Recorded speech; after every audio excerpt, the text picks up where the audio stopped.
welcome to Finance Conversations. This is the 57th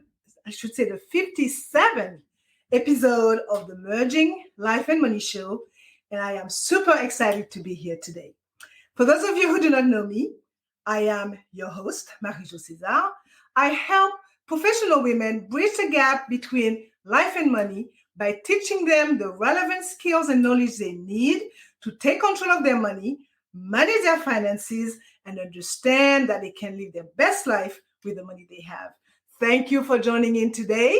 And if you are watching the replay, make sure to type #replay in the chat and leave me some comments and questions. Welcome, welcome, and welcome. I come to you live every Thursday at 5 p.m. Pacific Standard Time to share valuable information about how to achieve financial wellness and live your life with means and meanings. So, as you may know, the main objective of the Merging Life and Money Show and my very, very strong why is to empower as many women as I can by sharing what I know about money and finance so that they can live their best life with the money they have. So today, I will be talking about the top money mistakes professional women tend to make and how to fix them. So grab a pen and a notebook, as you might want to take some notes to share and discuss with family members, friends, colleagues, whomever you want, because it is about sharing values that could benefit others. So if you have any question whatsoever, make sure to type them in the chat. And if you want to talk to me directly, I will share my contact information a little later in the show. This show let me say that it might run a little bit over 30 minutes today. So let us start. Today is March 31st, right? The last day of Women History Month, a month set aside to celebrate women's contribution to history, culture, and society, right? And I would like to focus on how women can empower themselves by recognizing their weakness and working to improve them so they can continue to be a role model for society. So I will focus on what I would say common mistakes that women make and how to fix them. So the one that I selected to talk about are: 1, underestimating the power of their money attitude; 2, not having a budget or financial plan; 3, not negotiating their salary; 3, not investing enough or not investing at all; and overspending on their children. Let's look at the first point. For today's show, professional women tend to underestimate the power of their money attitude. That's a fact. One of the biggest obstacles to financial success for professional women is not being aware, I should say, of their limiting beliefs and their money scripts. So, what are money scripts, you might ask? Well, a money script is a set of subconscious beliefs that we have about money. And these beliefs actually affect our behavior and our decision when it comes to money. So everyone, believe me, has money scripts. But they can be different depending on our culture, background, religion, overall in our circle of influence. So how often have you heard things like, you shouldn't be talking about money, it's rude, it's impolite, or money is the key to happiness? So this type of script can prevent you from making sound financial decisions and achieving your financial goals, as they can dictate everything from how you view money to how you handle it on a day-to-day basis.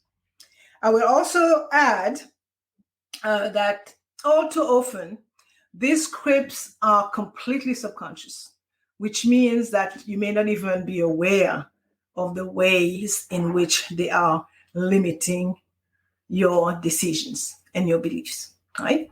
So fortunately, there are ways to overcome this issue and fix it. So to overcome this problem, professional women need to take the time to explore their money scripts and identify the limiting beliefs that are holding them back.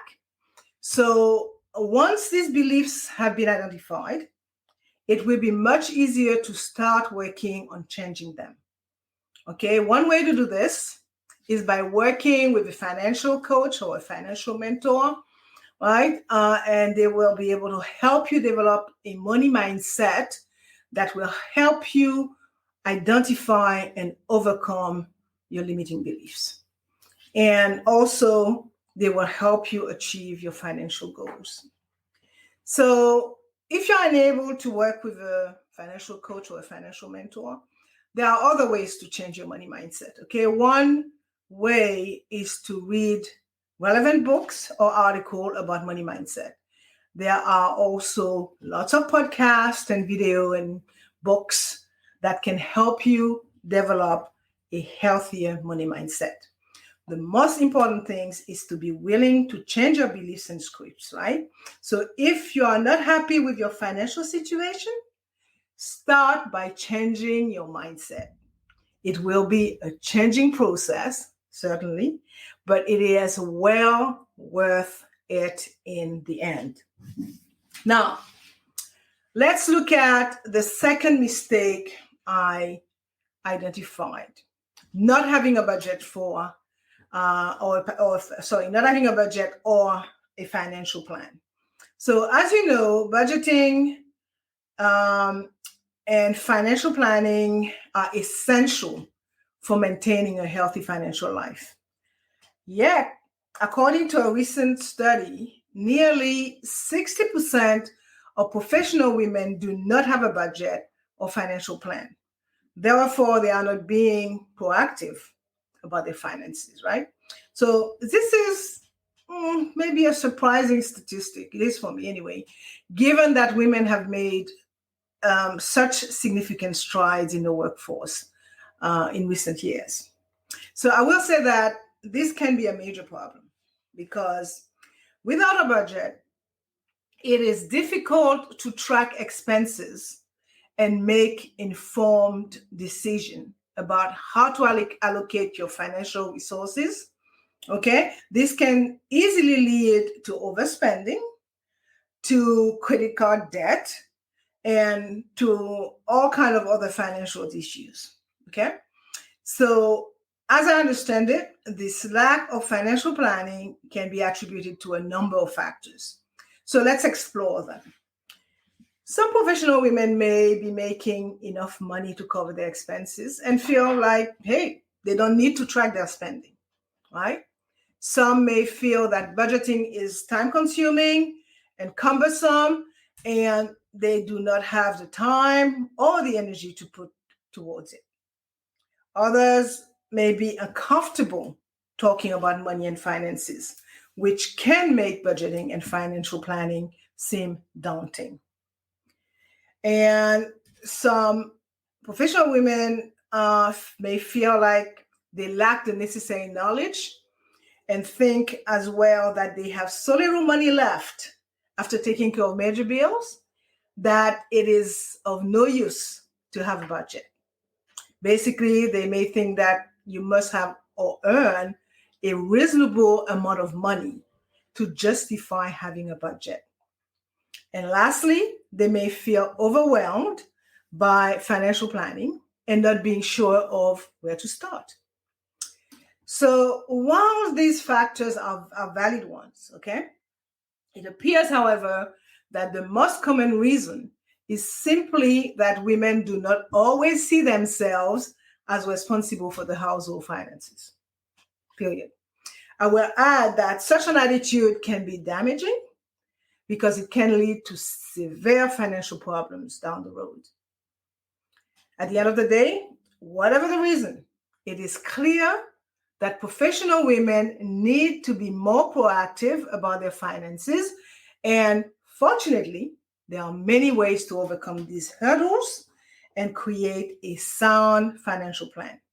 The first step in overcoming this problem is to educate yourself and develop a basic understanding about budgeting, personal finance, and investing.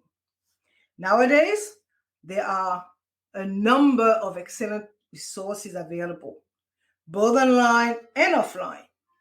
So once you have a solid understanding of the basics, you can begin to create your own budget, one that fits your unique needs and circumstances.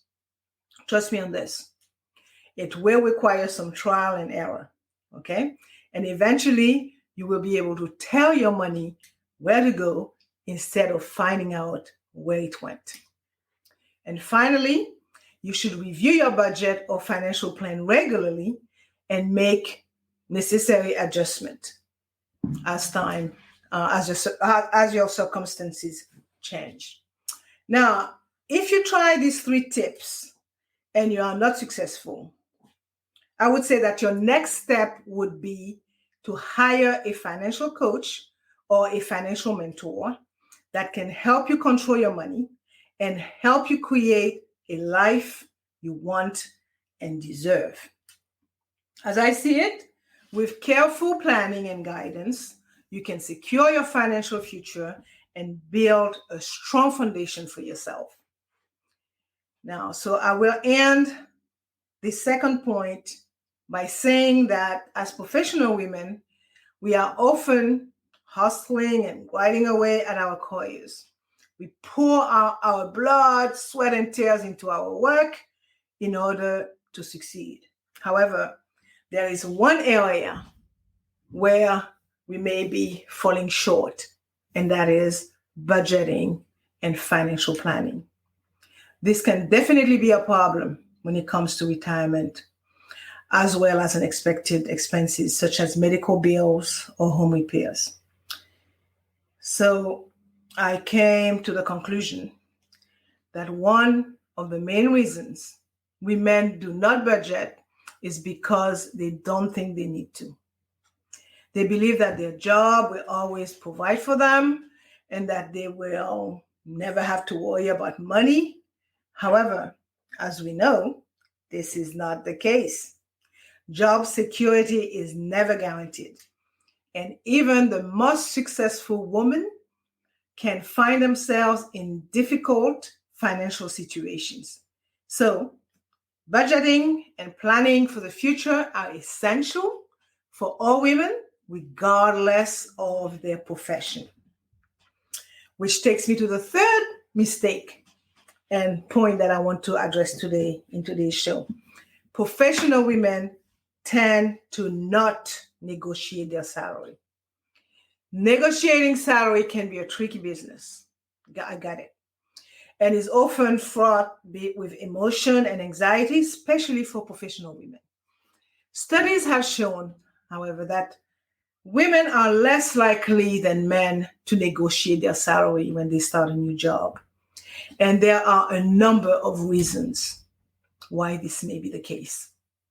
For instance, women are taught from a young age to be polite and accommodating, while, let's face it, right, salary negotiation require assertiveness, right? Women tend to underestimate their worth, both in salary negotiations and in the workforce more generally. This is often due to imposter syndrome or the feeling that one is not qualified for the position. Women may be more likely to internalize feelings of guilt or shame about asking for more money, fearing that they will be seen as greedy or entitled, and as a result, damage their relationship with their potential employers. Women also tend to shy away from salary negotiations, assuming that they will be automatically compensated fairly. Big mistake. Okay? You got to speak for yourself and stand for yourself. Finally, women may lack the necessary role models or mentors to show them how to negotiate salary effectively. So whatever the reason, the end result is the same, okay? Professional women are less likely to ask for raises or negotiate higher salaries, and they end up settling for lower salaries than their male counterparts. This is particularly true for women in male-dominated fields, right? Where they may feel pressure to conform to traditional gender roles. This is a problem because it can lead to gender-based pay disparities as we know it. Fortunately, there are some things professional women can do to overcome this problem. First, it is important to understand your own worth and what you bring to the table. It is also important to do your research and know what salary you should be earning for the position you are applying for. This will give you a starting point for negotiations. Second, don't be afraid to ask for what you want, right? And lastly, it can be helpful to practice negotiating in other areas of your life so that you feel more confident when it comes times to discuss salary with potential employers. I will conclude this third point by saying that, as a matter of fact, for many professional women, the idea of negotiating their salaries can be intimidating and even daunting. So they should view salary negotiation as an essential part of their job search. So do not be intimidated. This is part of the process. Now, common mistake number 4, professional women do not invest enough money or do not invest at all. So you've worked hard to become a successful professional woman, but when it comes to investing, you are not sure where to start. Don't worry, you are not alone. Many women don't invest as much as they should, period. In fact, statistics show that the lack of investment is a problem for professional women. They do not invest enough money or do not invest at all. According to Fidelity's 2021 Woman and Investing Study, only 33% of women actually see themselves as investors, and only 42% feel confident in their ability to save for future milestones like retirement. That's why it is so important for professional women to start investing now. So why are so many professional women not investing enough or not investing at all?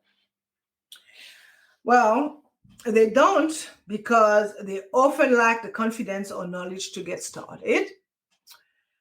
They don't because they feel uncomfortable with the investment process. They don't because they may feel like they don't have enough money to invest. They may lack confidence in their ability to make investment decisions, or they may simply be unaware of the potential benefits of investing, right? They may potentially lack confidence in their ability to pick winning stocks, or they may be worried about taking on too much risks. In my humble opinion, regardless of the reason, right? Professional women need to overcome this problem and start investing for their future, because investing is one of the best ways to grow their money over time. Even small investment can grow to become a significant source of income. In addition, the lack of investment can also lead to an increased reliance on debt, as well as a lack of financial security in retirement. Fortunately, there are a few things professional women can do to overcome this problem and start investing. The first step is to educate themselves about the basics of investing. Okay, there are many resources available online and offline, as I mentioned, for the other mistakes: blogs, books, articles, you name it. you can find them. Once they have a solid understanding of the basics of investing, they can start to build a portfolio that meets their financial goals. They can start small by putting aside a little bit of money each month. And if they are still uncomfortable with the process of investing, they can seek out the advice of a financial professional who actually can help them develop a customized investment plan. By taking these steps, professional women can begin to build their investment portfolios and secure their financial future. Okay. And by the way, there is no perfect time to start investing. So start now if you have not done so. I will conclude this fourth point by stating that one of the most important reasons, in my opinion, that most women are less likely to invest is that they simply don't always have much money to invest. As you know, over the course of their professional life, women face numerous obstacles that to their earning potential. Okay, from childbearing and childbearing, which implies lack of paid maternity leave, for example, and the gender pay gap, to the lack of affordable childcare. As a result, they often have less money to save and invest for the future. So, given these realities, right, it is clear that professional women need to find creative ways to overcome the lack of investment. And one immediate solution is to take advantage of their employer-sponsored retirement plans, which can help women save for the future. Okay, over to the last common mistake that I would like to address today. Okay, this one is that professional women tend to overspend on their children. Okay, I will start by saying guilty as charged, been there, done that, and can now talk about it with authority. Okay, children are a worthy investment. Don't get me wrong. While they bring you joy and laughter and unconditional love into our lives, they are also a huge financial responsibility from the moment they are born. And as they grow older, they require additional expenses for education, extracurricular activities, and of course, entertainment, right? No wonder that children are one of the leading causes of financial stress for parents.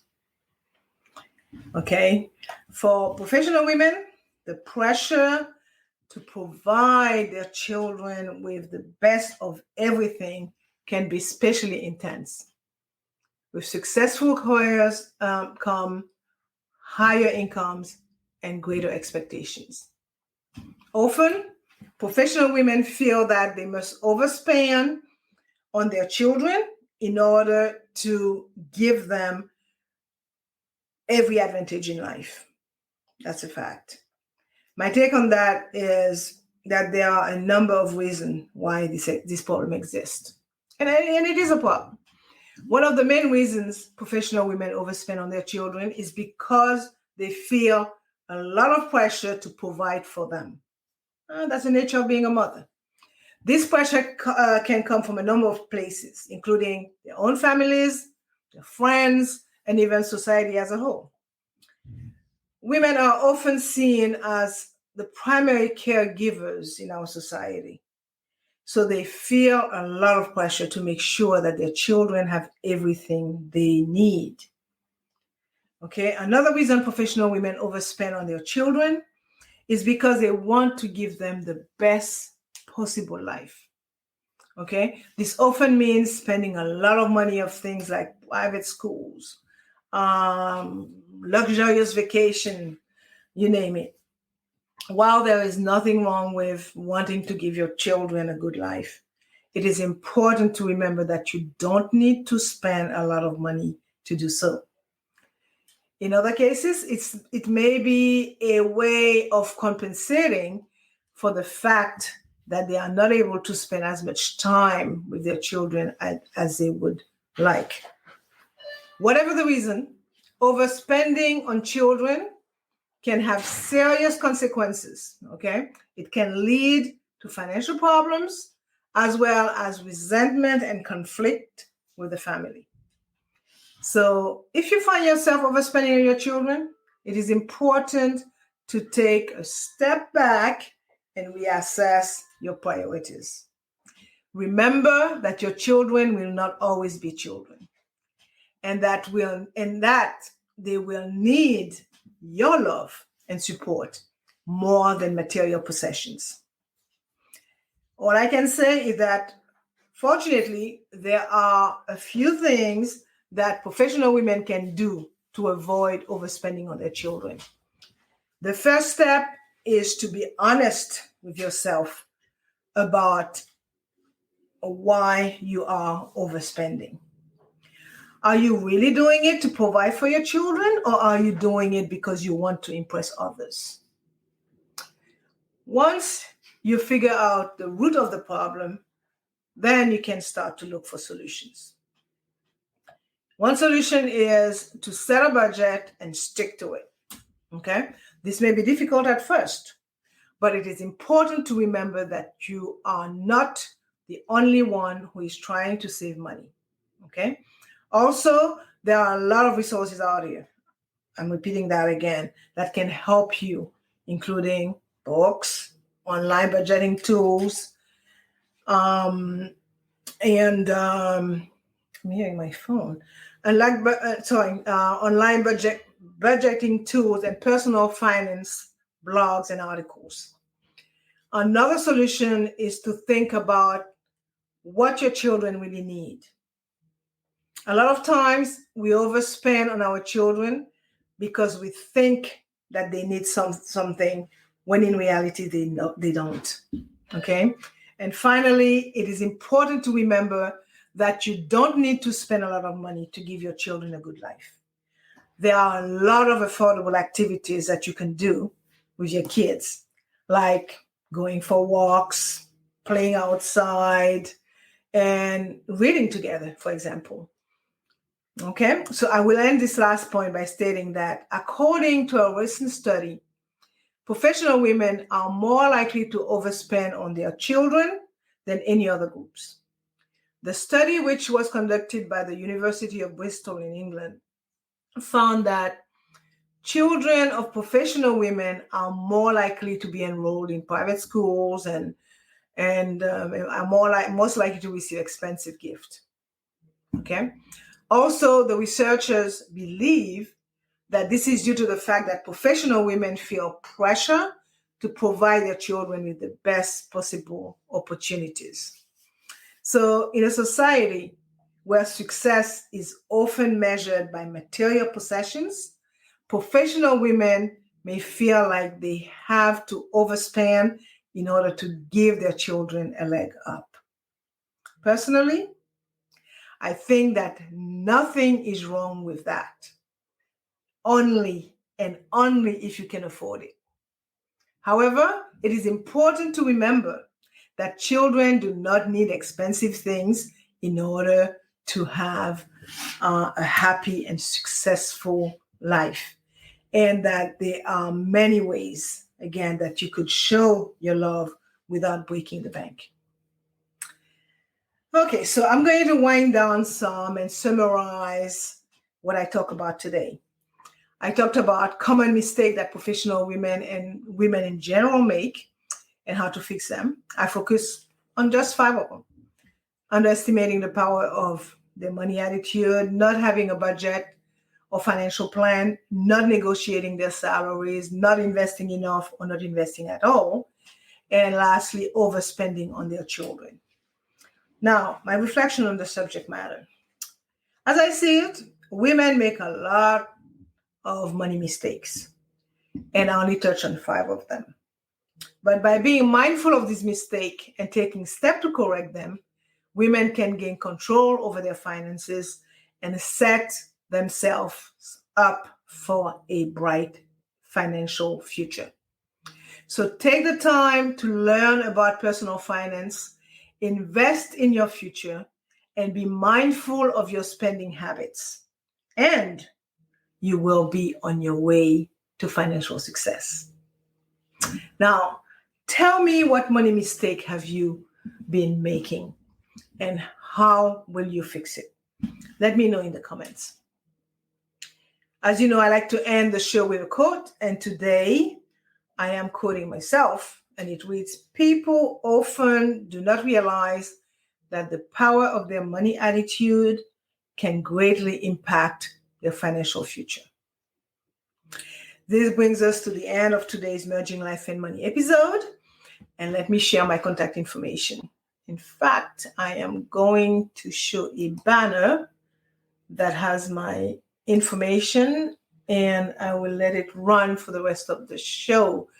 So you can email me at mj@marijocesar.com or by sending me a DM via Messenger. So I hope you have enjoyed today's show, and I will encourage you to watch the replay. Okay? So for more information about how to achieve financial wellness from the inside out and live a purposeful life with the money you have, join me next week, Thursday at 5 p.m. Pacific time, 6 p.m. Mountain time, 8 p.m. Eastern time, 9 p.m. Atlantic time for my Bermuda peeps, 10 a.m. Friday, Brisbane, Australia time for my Australian friends. Thank you for being here today on the Merging Life and Money Show. I am your host, Marie-Jo César. I will be back again next week. Until then, continue merging life and money. Bye for now.